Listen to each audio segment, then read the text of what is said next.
خدایا تو خدای مایی، ما راضییم، اما ما هم بندای تو هستیم، تو هم ما راضی باش.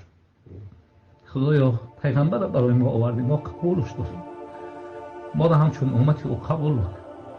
خدایا دین اسلام را برای ما آوردی، ما قبول داریم، ما را همچون مسلمان قبول بکن ارحم الراحمین.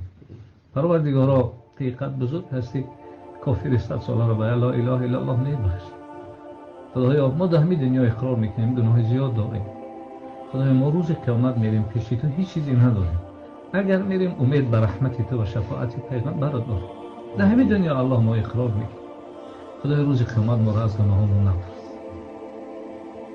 خدایا روز قیامت ما را اگر سوال میکنی به غفاری و رحمانیت سوال بکن و قهاری و غضابیت ما را سوال نکن.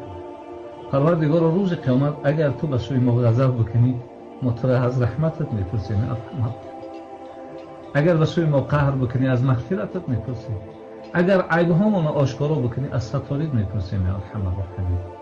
پروردگار ما را در این دنیا رفیقی با پیغمبرت نصیب نکردی، پیروی را نصیب کن. خدای پیغمبرت آرزو کرده بود کاش که یک بار ما را میدی، کاش که این آرزو را ما میکردیم که یک بار پیغمبرت هم میدیدیم. خدایا اگر پیغمبرت میدونست ما یک گناه میکنیم شاید آرزوی دیدار ما را نمیکرد. خدایا با کمبودی ما نگاه نکن، به آرزوی حبیب